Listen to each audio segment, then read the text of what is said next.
Hello बच्चों, मैं नीतू भट्ट आज आपको बसंत भाग 2 का पाठ 17 वीर कुंवर सिंह पढ़ाने जा रही हूँ। प्रस्तुत निबंध में उसी वीर कुंवर सिंह और स्वतंत्रता संग्राम में उनके योगदान का वर्णन किया गया है, जिसकी वीरता का उल्लेख कवित्री सुभद्रा कुमारी चौहान ने अपनी कविता में किया है। सन 1857 के आसपास के समय को भारत के इतिहास में सदैव याद किया जाएगा। यह वही समय था जब स्वतंत्रता सेनानियों ने अंग्रेजों के खिलाफ हथियार उठा लिया था और अंग्रेजी शासन की जड़ें हिलने लगी थी। अंग्रेज इस विद्रोह को दबाना चाहते थे। विद्रोहियों में से मंगल पांडे को फांसी दे दी गई। इसी समय भारतीय सैनिकों ने अधिकारियों के खिलाफ आंदोलन न कर दिल्ली की ओर प्रस्थान कर दिया। दिल्ली पर कब्जा कर उन्होंने बहादुर शाह जफर को शासक घोषित कर दिया। विद्रोह की यह खबर अत्यंत तेजी से दूर दूर तक फैल गई। दिल्ली के अलावा कानपुर, लखनऊ, बरेली, बुंदेलखंड और आरा में भी भीषण युद्ध हुआ था। विद्रोह के मुख्य नेता नाना साहब, तात्या टोपे, बख्त खान, रानी लक्ष्मीबाई, कुंवर सिंह बहादुर खान, राव तुलाराम आदि प्रमुख थे।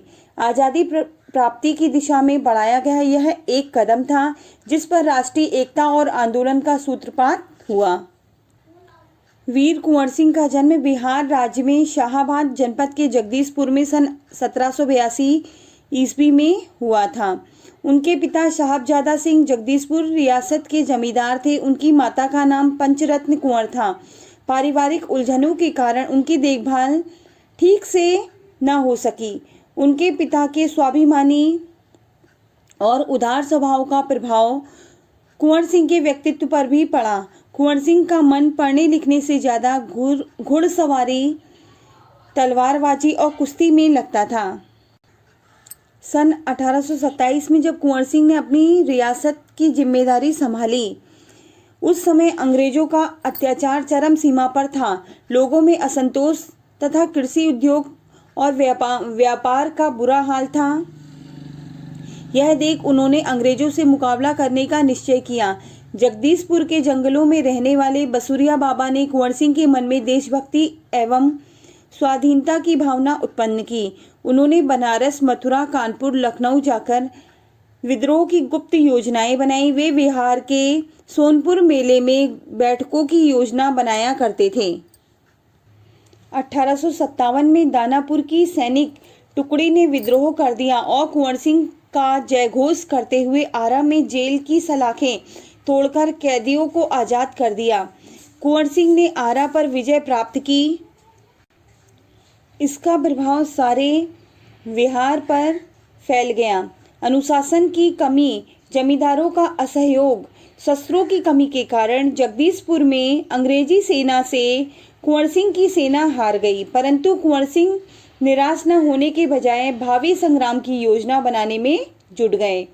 कुंवर सिंह सासाराम से मिर्जापुर, रीवा, कालपी, कानपुर, लखनऊ होकर आजमगढ़ गए। उनकी वीरता भारत भर में फैल चुकी थी। लोग उनके साथ जुड़ते गए। उन्होंने अंग्रेजों से युद्ध कर 22 मार्च 1858 को आजमगढ़ जीता और अंग्रेजों के आजमगढ़ पर आक्रमण करने पर दोबारा हराया और स्वाधीनता का झंडा फहराते जगदीशपुर पहुंच गए। छापामार युद्ध में परांगत कुंवर सिंह की मृत्यु 26 अप्रैल 1858 में हुई। उनकी वीरता के बारे में अनेक कहानियां प्रचलित हैं। एक बार कुंवर सिंह को सेना समेत गंगा पार करना था। अंग्रेजी सेना जो उनका पीछा कर रही थी, उसको धोखा देने के लिए अफवाह फैला दी कि वे सेना सहित बलिया के पास हाथियों पर चढ़कर गंगा पार करेंगे। डगलस सेना सहित उनका वहीं इंतजार करता रहा और वे बलिया से 7 मील दूर से गंगा पार कर रहे थे। अंतिम नाव में कुंवर सिंह थे। डगलस ने वहां पहुंचकर गोली चला दी। गोली बाजू में लगी। उन्होंने अपना हाथ काटकर गंगा में अर्पित कर दिया और स्वयं बच गए। कुंवर सिंह ने अनेक स्कूलों को भूमि दान में दी और अनेक सड़कें तथा स्कूल व मकतब बनाए। उनकी लोकप्रियता की चर्चा आज भी बिहार में गाए जाने वाले लोकगीतों में की जाती है।